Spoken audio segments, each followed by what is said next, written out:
Utilize your resources and simultaneously make opportunities for yourself. When I was looking for jobs, I applied far and wide.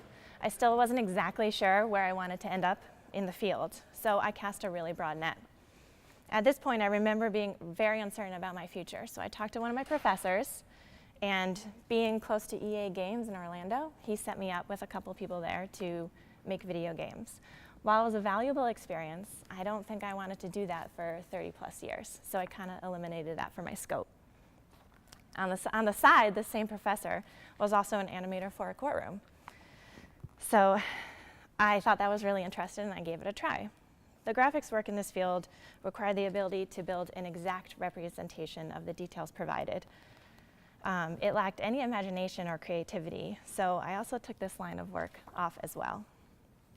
I came back to Connecticut after I graduated, and I called a few local animation studios around here. I just graduated, and they asked if I had any time for me to come in and to observe what they did. In most cases, they were super pumped, and they said, yeah, come on down. And hopefully, I was thinking maybe it would lead to a potential job. So while shadowing some various studios, I continued to apply for a paying position.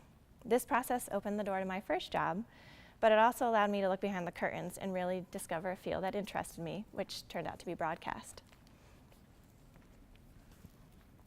Blazing your own path can be uncomfortable at times. I've had a lot of negative thoughts along the way and moments of self-doubt. But a foundational belief in my passions has helped me power past any pessimism.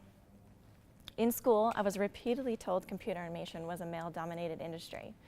In my class of over 250 students, there are 7 females. My first internship, there is 1 female, me.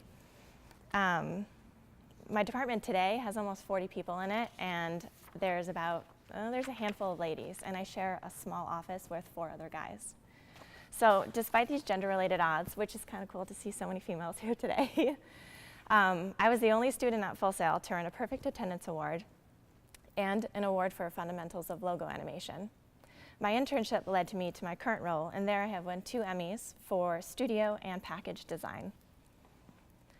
In school, I would catch myself saying, maybe I shouldn't be here, maybe this isn't for me. I thought everyone knew more than I did.